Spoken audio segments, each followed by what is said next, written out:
He attempted to sell these albums himself. Some he gave away, some he sneaked into thrift stores and blues sections of local record shops dropped to him, and some he sent to folk music scholars, a few of whom were fooled into thinking there really was a living old blues singer called Blind Joe Death. It took 3 years for Fahey to sell the remainder of the records.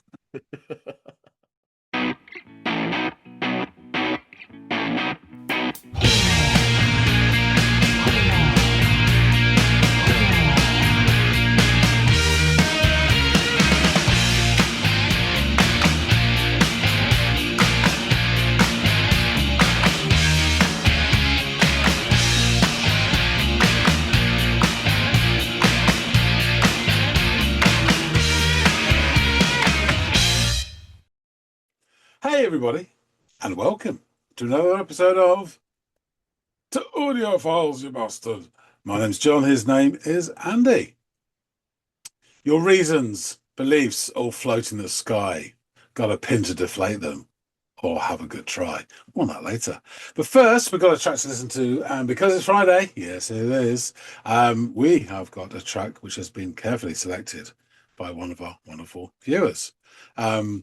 So, in the episode Island by Dump Truck, Pat Sassano has suggested a track by John Fahey, and that track is Impressions of Susan.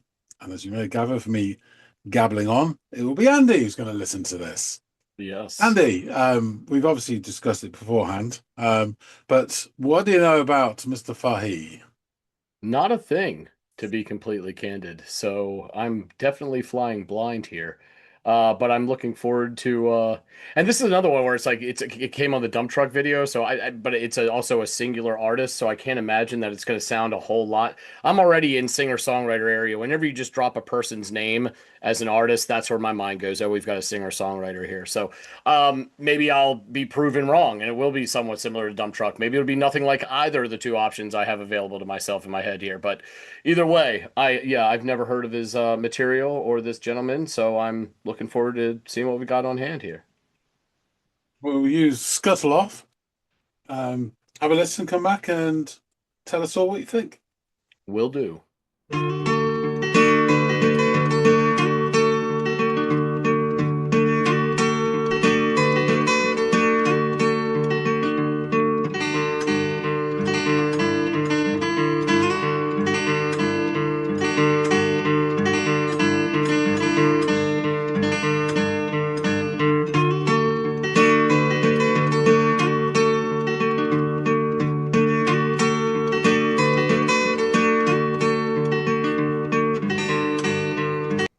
It's really, really pretty. I don't know what it is about the sound. I guess it's because it has a kind of like a tinge of this, mountain country sound to it. Like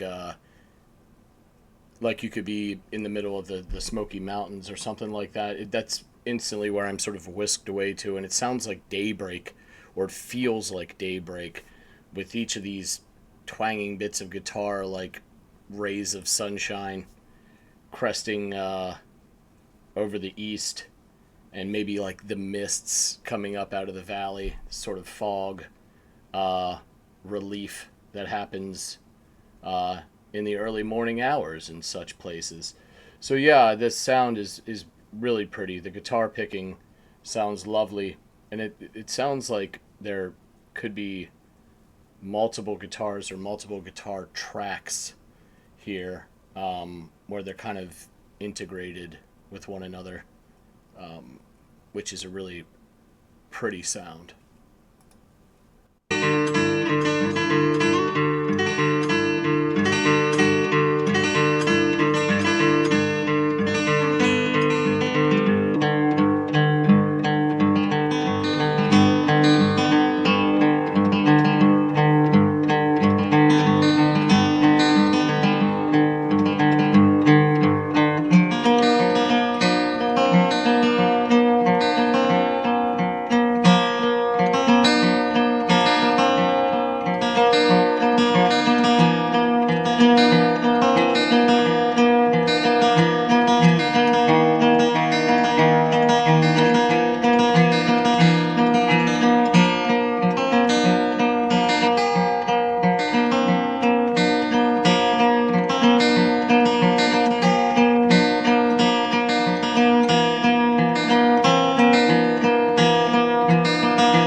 giddy up in that one guitar motif that sounds really pleasant as well.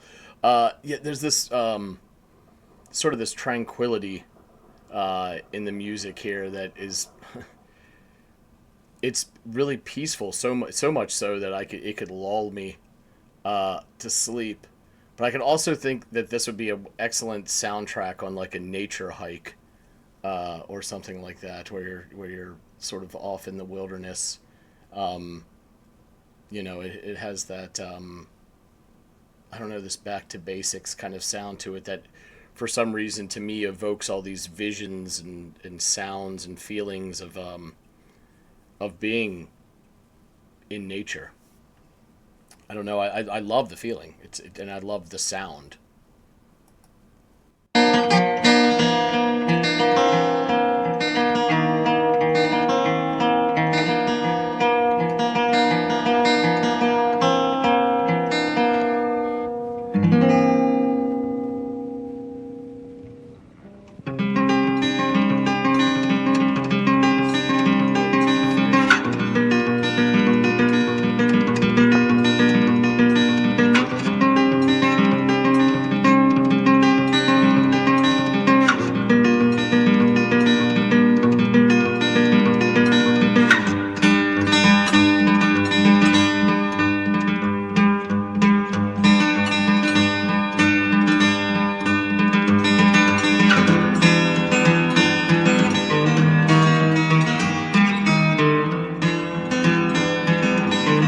It's so interesting because some of the picking work is like brushstrokes, or like how one would play the harp. It has this kind of sweeping effect where all these picks and notes are captured perfectly. But then there's this other very counterbalance motif at times where it's like one note, two note, one note, two note, and then they're laid together and it creates this sort of sea of sound where you're getting all these lovely little dashes of notation, whether in a more flourished kind of delivery or that almost slow staccato type motif, but all combined, it just sounds lovely, like you're being lifted. Oh, this is really, really lovely. Let's see this.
It's funny because at the beginning I said it felt like daybreak in the mountains, and now that it's we've gone through most of the song here. We got about a minute left. Now at this point, it almost sounds like you're looking to the western skies to see the that very same sun that was cresting the east at the beginning of the song, kind of setting in the west. Yeah, it's got this calming, almost end of day feel to it at this juncture in the track. I don't know if that's a universal feeling. I'm sure it's not. But for me, that's how I'm experiencing it. And it like for a song that musically sounds like it will be an excellent canvas for some like lyrical storytelling, it's kind of successfully, at least in my mind, in this one experience, successfully telling a story without any words at all. And I think that's it's quite an accomplishment.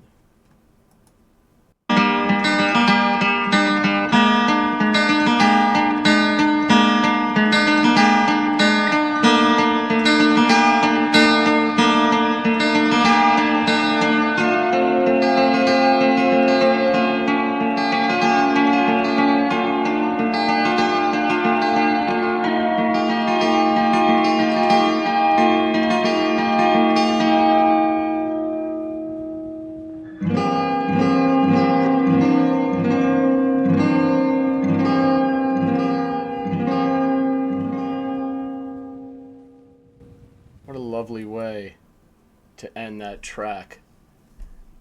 Yeah, this was so pretty, and it was really nice to just be able to sit and listen to the music without having to kind of divide my attention between the music and the lyrics, which I don't mind doing, but it's nice to catch a break every once in a while and just let the music wash over you, especially when the music has this kind of a sound and effect. Yeah, this is obviously incredible picking motifs throughout this. So, hats off to Mr. Fahey and his ability to command those six strings, especially with his, assuming he's a righty, his right hand, because those picking motifs were so circular, and that can really create this sort of lulling effect, or an almost trance like effect. And I certainly found myself, especially when my eyes are closed, being, you know, transported to another time and location and seeing all these beautiful visions that the music kind of connotes, at least in my mind. It's an excellent way to listen to a song, or it's an excellent experience to have when you're listening to a song. Um, and this had that in spades for me. Kind of just whisked me away, and then gently brought me back to the here and now. I'm glad I didn't fall asleep during that one, and it wouldn't have been, an indictment on the song. Rather, it would have been, I would assume success on its part, on its ability to kind of create a sense of tranquility and calmness in the listener. This was a lot of fun to listen to, very peaceful and serene. I hope John did his homework on this one because there's a lot to learn about this man, I am sure. I would imagine that this is an older track. So I wonder if that suggests that perhaps he's got a pretty large oeuvre of stuff to kind of pick from and go over. So yeah, I'm be interested to hear what John has to say about this excellent choice and this wonderful song. Um, let's get back to him. James Alexander Gordon is back. So you had listened to Impressions of Susan by John Fahey. What do you think? Well, I was surprised. It was a bit singer-songwritery for sure. But this, I don't know if I was expecting one an instrumental, which I was happy that it unfolded that way. I just didn't. I thought we would have had some singing here, and especially given the style of music on display here. Because the song begins with this lovely picked acoustic guitar motif that has more than just a whiff of that smoky mountain twang to it. Not so much that low country kind of country music or the western facet of country music, but to me this is more like as north as country can get, kind of like in the mountains of Appalachia. And in I'll say what I found interesting, or what subverted my expectations, was that from a musical standpoint, it sounded like the perfect canvas over which a storyteller could spin a yarn. Like it had this very like here's the canvas, and I'm going to tell this very interesting story over it, but it never came, and that's okay because the music was fucking gorgeous. And really, I don't, he would have to have had a pretty stellar voice for it to have competed with the oxygen that was being eaten out of the room by his amazing pick style. Like it was just so lovely to hear him pick through all of these notes and what sounded like on multiple guitars. I assume if it's just him, he's probably laying down multiple tracks on the same song, filling them all with this acousticy goodness. So yeah, I thought that it sounded beautiful, really. I closed my eyes a couple of times and felt like I was at daybreak in this song, especially in the early goings. Like the mist was receding from the valleys, and I was placed on some, green mountainside. And I hear, like I mentioned, the intertwining of multiple acoustics throughout this, and they're so well meshed and integrated with one another that it's hard for me to figure out where one stops and the other starts at times, especially if I catch myself passively listening to one versus the other. When I try to listen to both, it's like they become this one. I think that's a testament to how well he blends these different sounds together on his acoustic tracks. Um, and there are times where the picking throughout it actually kind of reminds me a little bit of Blackbird, but like turned up to 11, like where there's more picking and more things going on there. Uh, and as we approach the 2 minute mark, the picking becomes more intentional and slowed until it lands on this very clear and pretty strum. That almost acts as this like musical line of demarcation between parts of the song because there is this brief pause, and then from here, this new guitar motif is introduced after a brief respite. And it feels crisp and clean, like breeze through tall, dew covered grass. And at the 2:53 mark, one of the guitar tracks introduces this really lovely, almost joyful little melody that dances atop its counterpart. And in the second half of minute number three, one of the guitars performs this really satisfying descending motif that, while simple, really stood out to me. I think we've both talked about how sometimes descending or ascending guitar motifs can really be this something that propels you, that takes you along or by the hand along with it, and you go. And that's what it felt like. It felt like the guitar had taken me by the hand, and I was descending along with it. In the final minute of the song, the guitar work now paints a picture in my mind of the sun beginning to set on lush green mountainsides, and I'm sort of feeling the sun on the western horizon, and it's just funny how the song started and it felt like the break of day, and now as we're getting to the end of it, it feels like the sun is setting. Like this whole 5 minute song was a day um absorbing nature in a place as beautiful as like the Smoky Mountains or something like that. So yeah, that's what it felt like. At times I teetered between, am I gonna fall asleep to this, not because it's boring but because it's that tranquil and peaceful, or am I going to be am I going to be taken on this imaginary like nature hike or something like that, where I'm getting all these visages in my head that only a really good song can muster up? You know what I mean? When you're listening to something that is strictly auditory and your mind starts throwing all these images in front of you, that's always a telltale sign of a really well crafted song, especially musically. And we've talked about that ad nauseum on the channel before too. But this song definitely has that attribute in spades.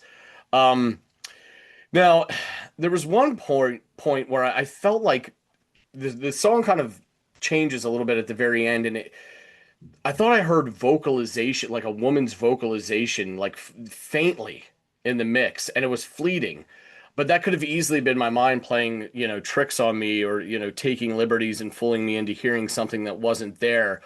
But there was something, I don't know, fuller, or a change in production quality in the very last bit of it that made it sound even more ethereal than it already was, or this like supernatural ethereal versus this nature nature's form of ethereal. I don't know. It's really hard for me to put into words, but so much of the song felt very natural and organic, and this last bit almost felt ghostly, which I think again lends itself to this end of day, sun going down feeling, of kind of like night setting in or something like that. But it was all really interesting to listen to and behold and kind of try to digest not only what it sounds like, but what it could mean from like a tact standpoint from the writer's perspective. So yeah, the last 10 seconds are spent strumming these very gentle but intently strummed chords until the song comes to a close. So yeah, what a wonderfully calming track that really connotes natural splendor, kind of clarity of mind, and some inner peace. Um, and like I said before, I could imagine, depending on the circumstances, this song lulling me to sleep or inspiring me to hit a wooded trail. The picking motifs throughout gives the song all of this like seemingly endless gentle motion that one could easily argue has therapeutic qualities to it. So I think that it could be, it could be said fairly confidently that I thoroughly enjoyed this track. It was a great shout. And thank you. Was it Hatsuseno? Who depends on how you pronounce that, but yeah, go ahead. I worked out that it could be hats use no, but I think Hatsu Seno probably works better. Yeah, it sounds nice. But yeah, it sounds like a really posh restaurant. So yeah, regardless, all jokes aside, great selection and shout. I'm really interested. I mean, this looked older. It didn't sound that old, but the visage of the thumbnail looked like an older album cover or something like that. It's interesting to think that this never came on my radar through generations who came before me who have shared music with me in the past. Because this guy sounds really talented, and it sounds like a distinctly American way of playing acoustic guitar. So I've got questions. I hope you've done your research. I'm sure you have. So please start throwing me some answers here, buddy. Yeah, really interesting. I'd heard of John Fahey before, and a bit about how he fits into things, but I'd never actually heard any of this stuff. So I thought this was super interesting as well. I will admit that this didn't land with me until I'd listened to it about 3 times, Oh, and I actually downloaded the whole album. I've been listening to it all week, um, and it's really interesting as well. It's quite complex. is this a It's, good indicator of what is on offer in the yeah, rest? Yeah, yeah. there's some stuff that's a bit more experimental. Okay. There's a two-parter song, which has got train sounds and all sorts of stuff on it. But I'll get into it. I'll get into it. Okay, yeah, I yeah. will say this, Fahey. There's not an uncommon surname. The British way of pronouncing it is Fahey. If I saw that, so John Fahey. The USA version of pronounce it is Fahey. Which you will hear on display in my reaction as I Yeah, refer to him as Fahey. seeing as John Aloysius Fahey was born in Washington D.C., we're going to use the American Yeah, yeah, great. Wow, well, he was just born down the road in Washington, D.C., was he? yeah, That's interesting. yeah. February 28th, 1939. So he was an American fingerstyle guitarist and composer. He played the steel string acoustic guitar as a solo instrument. Um, I don't know how we put together this. It may be, I don't know if it's multi-tracked or not, but it's definitely only him on this album. Apart from one track, there's one guest guitarist. So I don't know how much of this was played all in one go and how much of this was multi-tracked, and how his methodology. So his style has been enormously influential and has been described as the foundation of the genre of American primitive guitar, term borrowed from the artistic term for painting, and really referring to sort of this self-taught amateurish way of getting to truth through art and music as well, and this minimalist style. So Fahey borrowed from folk and blues traditions in American roots music. He was also quite really huge influential in compiling many forgotten artists as well. And he would later incorporate 20th century classical, Portuguese, Brazilian, and Indian influences in his work. Oh And he wow. gets some of this drone stuff, Indian stuff in it. It was really interesting. So there's a lot about his life. I'm just trying to pick out some little interesting snippets. So in 1952, after being impressed by guitarist Frank Hovington, whom he met while on a fishing trip, Fahey purchased his first guitar for $17 from a Sears Roebuck catalogue. Along with his budding interest in guitar, Fahey was attracted to record collecting. So while his tastes ran mainly in the bluegrass and country vein, Fahey discovered his love of early blues upon hearing Blind Willie Johnson's "Praise God, I'm Satisfied" on a record collecting trip to Baltimore with Mm. his friend and mentor, the musicologist Richard K. Spotswood. Much later, Fahey compared the experience to a religious conversion. He remained a devout disciple of the blues for the rest of his life. So in 1959, he decided to issue his first album himself, and he used some cash saved from his gas station attendance job at Martin's Esso and borrowed from a local priest as well. Thus was born Tacoma Records, named in honor of his hometown. They moved there shortly after his birth. Tacoma Park. Um, That's probably yeah, where he's from. Yeah, down in Maryland. yeah. Yeah. So 100 copies of the first album were pressed. On one side, the sleeve name was John Fahey. On the other, Blind Joe Death, a humorous nickname given to him by his fellow blues fans. Yeah, that's a Um, blues name if there ever was one, right? he attempted to sell these albums himself. Some he gave away, some he sneaked into thrift stores and blues sections of local record shops dropped to him, and some he sent to folk music scholars, a few of whom were fooled into thinking there really was a living old blues singer called Blind Joe Death. It took 3 years for Fahey to sell the remainder of the records. I love that. Yeah. Fahey moved to Berkeley, California after graduating, and he continued his studies at the university over there, getting a master's, etc. And he revived Tacoma Records with a friend and started releasing material by other guitarists as well, including country bluesman Booker White. And he also released stuff for blues, country, folk, and diverse styles like plantation blues and raga. Fahey eventually sold the record the record label in 1979 to Chrysalis Records. So in the latter half of the 1960s, Fahey continued to issue music through Tacoma, as well as he had a deal with Vanguard Records as well. Albums from this period, such as Days Have Gone By, The Voice of the Turtle, Requia, and The Yellow Princess, found Fahey making sound collages from such elements as gamelan music, which is traditional ensemble music from Indonesia, using metallophones and hand drums. He also used Tibetan chanting, animal and bird cries, and singing bridges. Oh, singing bridges. This track you listen to, Impressions of Suzanne, comes from the 1967 album Days Have Gone By. Now, the cover also has like a sub-label saying Volume 6. However, the previous album was labeled Guitar Volume 4, so there isn't a Volume 5, apparently. Head Heritage, which I think we've discussed before, is Julian Cope's, who founded the site. And a lot of it's to do with krautrock, but it's all sorts of things on. It's a really fabulous website. So there's a review on here, quite a lengthy review by a chap called Dave Fergus. I've snippeted it down a little bit. He writes, guitarist John Fahey is one of the giants, capital letters, of American music, and this album, Days Gone By, is his unqualified masterpiece.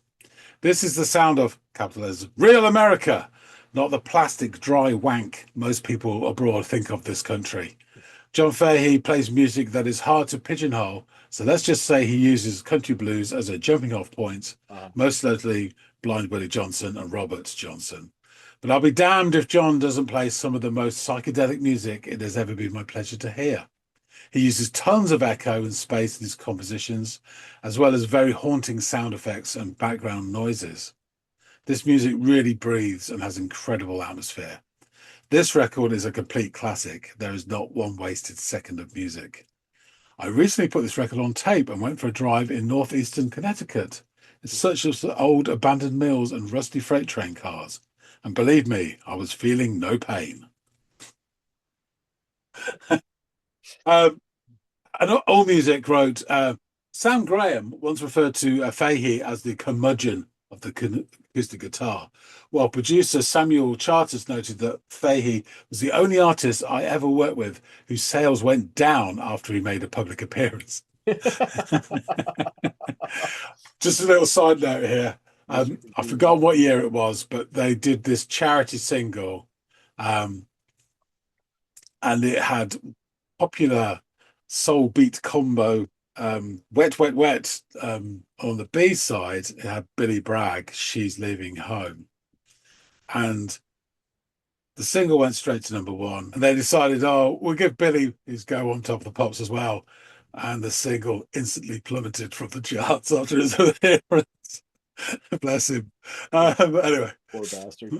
So this tumultuous spirit in turn has made tumultuous music on albums like Days Have Gone By, filled with odd harmonies, discord, and rare beauty. Impressions of Susan combines odd tunings with nice and at times joyful finger picking. Days Have Gone By, like all of Fahey's early and mid-60s work, expands American blues traditions by enriching the palette of the guitar with the Eastern tunings. Fahey has often been grouped with New Age music, but this, especially with his early work, is somewhat of a misnomer. New Age strives to build harmony. Fahey's revels in conflict. Days Gone By is another rewarding reissue of the Masters' classic 60s work and be eagerly greeted by guitar aficionados. So yeah, I got a specific write-up about this track. They said, Impressions of Susan is one of the most mesmerizing, deceptively complex compositions in John Fahey's foundational discography. It bridges the gap between traditional folk music and avant-garde experimentism.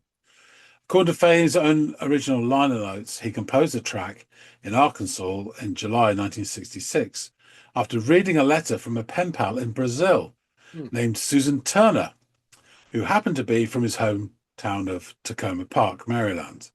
The result is a sonic portrait shaped by distance, longing, and imagination. What makes Impression of Susan a masterpiece is its internal narrative trajectory, which I think you picked up on as well. So it opens as a catchy, almost joyful piece of American folk fingerpicking. However, Fahey refuses to let the music settle into simple nostalgia. As the song progresses, the tone shifts dramatically. The tracking wanders into a pensive, psychedelic drone out where dissonance takes over for melody. This juxtaposition, the warm comfort of country blues collapsing into cold avant-garde discourse, is where Fahey's genius lies. He evokes an emotional turbulence that wavers unpredictably between hope and isolation. When the song finally circles back to its main catchy theme, it offers a wave of profound relief. Yet, because Fahey never actually met the real Susan during the song's conception, the track fittingly lacks a traditional structural resolution. It slowly, wistfully fades away into the ether, leaving the listener stranded in a beautiful state of longing. So yeah, I really like that, and I got it. I think about the third listen, in terms of it really sort of landed with me, because when I first listened to it, I really admired it, but it didn't kind of resonate with me. It just took two more listens for it to do so. I can totally understand that, and I would like to give this more spins now based on what you just told me. But I will say instantly when you just that last little factoid about having never met her and how that kind of influenced the Makes sound of sense, the doesn't song. it, when you hear it? The ending, where I described as these gentle but intentional chord strums, one after the other, evenly spaced out until it stops, might as well be an ellipses, which Yeah, is the dot, dot, grammatical dot. form of to be continued or more awaits the other side at some point, which is probably how he felt about this, Susan and where they were in their whatever this relationship was. I'm not trying to act like they were in love or anything. Maybe they were, maybe they weren't. But this incomplete nature of it, I'm sure that they both felt having had communication, but never resolving it on meeting face to face. The end of the song illustrates that musically, I think, perfectly now that you've equipped me with that little factoid about them in this. Also really charming in a way at the time when there was such things as pen pals. Yeah. I mean, nowadays he would just get pissed and send her a dick pic, you know. Yeah. Very different Yeah. climate that we're living in. Or the other version where you just argue with strangers online, hoping that you'll never meet because that's what's giving you this false sense Yes. of bravado. So Yeah. yeah. Either way, you're right. It's where have we go? Where are the halcyon days of being, having a friend on the other side of the country or world that you could write to and be, affable with? Yes. Yeah, funny stuff. Returning to his story. So, by the mid-70s, Fahey's output had abated, and he began to suffer from a drinking problem. He lost his home in the dissolution of his first marriage, remarried, divorced again, and then moved to Salem, Oregon in 1981 to live with his third wife. Hmm. In 86, Fahey contracted Epstein-Barr syndrome, which is a long-standing viral infection, which exacerbated his diabetes and other health problems. He continued to perform in and around the Salem area and was managed by friends David Finke and his ex-wife Pam. The trio attempted to keep Fahey's career afloat through radio appearances and performances at small venues, and Fahey broke up with his third wife, and his life began to spiral downwards. He made what appeared to be his last album in 1990. Hmm. Although he had recovered from Epstein-Barr syndrome after 5 years, he would spend much of the early 1990s living in poverty, mostly in cheap motels. Wow. Gigs had dried up because of his health problems, so he paid his rent by pawning guitars and reselling rare records which he found in thrift stores. Following a 1994 entry on Fahey in Spin magazine's spin-off Alternative Record Guide, Fahey learned that he now had a whole new audience that included the alternative bands Sonic Youth, the Hmm. Cul-de-Sac, and the avant-garde musician Jim O'Rourke, friend of the channel. Mhm. A lengthy article in Spin magazine, The Persecutions and Resurrections of Blind Joe Death, combined with a 2-disc retrospective, The Return of the Repressed, revived Fahey's career. New releases started to appear rapidly alongside reissues by Fantasy Records, which had bought out Tacoma Records from Chrysalis.